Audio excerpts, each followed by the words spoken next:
Quem foi Hipócrates, o reputado entre muitos como o pai da medicina? Quais eram os seus métodos e estilo de vida? E qual foi a revolução instaurada com a sua chegada? Hipócrates deixou alguma obra escrita?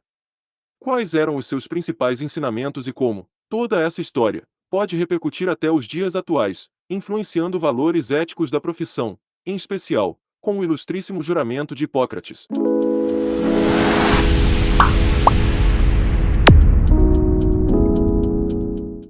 Sejam bem-vindos, mais uma vez, ao Medtudo, onde medimos tudo sobre a medicina, em especial, os pontos históricos que marcaram o desenrolar dessa brilhante profissão. Portanto, se ainda não forem inscritos, senhoras e senhores, aproveitem para deixar o seu apoio e se preparar. Pois se gostam dessa abordagem histórica dos avanços da medicina, vai bombar desse conteúdo aqui no canal. Por isso que é legal se inscreverem, senão vão acabar perdendo alguma novidade, já que o YouTube não costuma muito recomendar os nossos vídeos para você. Dito isso, vamos agora entender um pouco mais da história de Hipócrates. Hipócrates foi conhecido como o pai da medicina, devido à sua enorme contribuição para o estabelecimento dos preceitos clínicos. Nasceu por volta do século IV a.C. em Cos, na Grécia.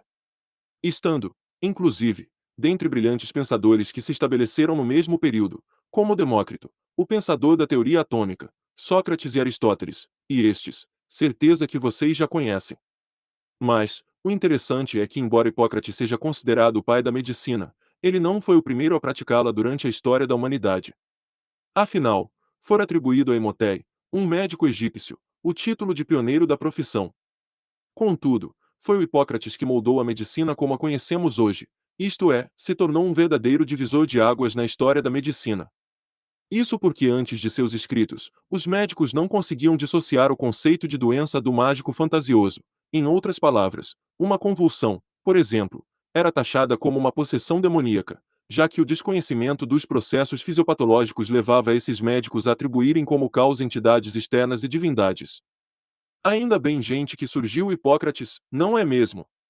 Assim, ao aplicar a racionalidade, imbuindo as causas das enfermidades nos hábitos de vida e no ambiente ao qual os pacientes estavam sujeitos, a prática clínica foi revolucionada. Ainda mais porque o Hipócrates era um exímio conhecedor das ervas medicinais e dos remédios naturais já conhecidos naquela época. Todo esse conhecimento, por sua vez, foi compilado em uma obra denominada de Corpus Hipocrático, uma coleção dos saberes desse pensador que variavam em mais de 70 escritos sobre as mais diversas áreas, como epidemias, cirurgia, traumas e prognósticos. Agora, uma coisa que é importante comentarmos é sobre uma das suas principais teorias acerca do funcionamento do corpo humano, a teoria dos quatro humores de Hipócrates.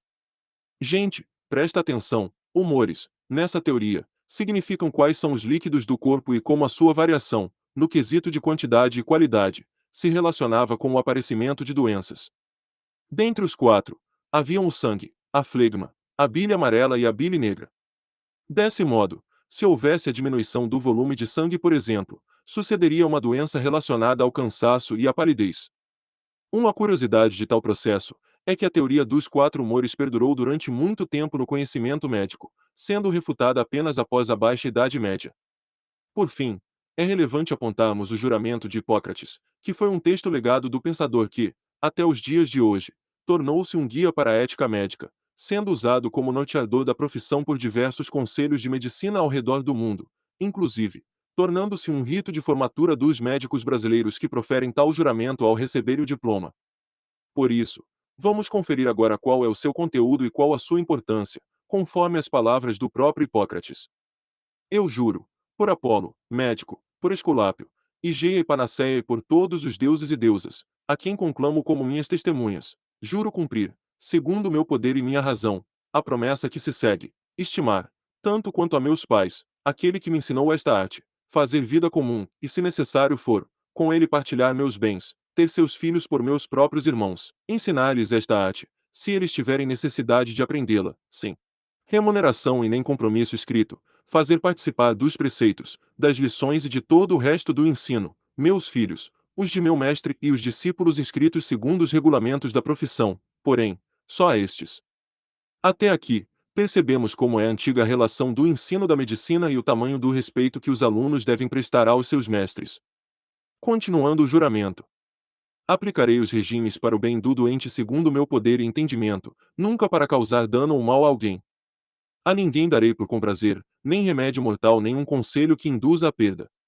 Do mesmo modo não darei a nenhuma mulher uma substância abortiva. Conservarei imaculada minha vida e minha arte. Não praticarei a talha, mesmo sobre um cálculo confirmado, deixarei essa operação aos práticos que disso cuidam. Em toda a casa, aí entrarei para o bem dos doentes, mantendo-me longe de todo dano voluntário e de toda sedução, sobretudo longe dos prazeres do amor, com as mulheres ou com os homens livres ou escravizados. Ou seja, o médico preza exclusivamente pelo bem-estar dos pacientes, dedicando-se exclusivamente a este fim, até mesmo que isso relegue o ganho financeiro, respeitando, pois, a vida humana. Adiante. Aquilo que no exercício ou fora do exercício da profissão e no convívio da sociedade, eu tiver visto ou ouvido, que não seja preciso divulgar, eu conservarei inteiramente secreto. Se eu cumprir este juramento com fidelidade, que me seja dado gozar felizmente da vida e da minha profissão, honrado para sempre entre os homens, se eu dele me afastar ou infringir, o contrário aconteça. Concluindo com chave de ouro o juramento, essa passagem famosíssima sobre o sigilo médico-paciente, tão em voga na atualidade. E é isso, galera. Chegamos ao final de mais um vídeo. Se gostaram do conteúdo, não esqueçam de curtir e compartilhar. Abraço e até a próxima.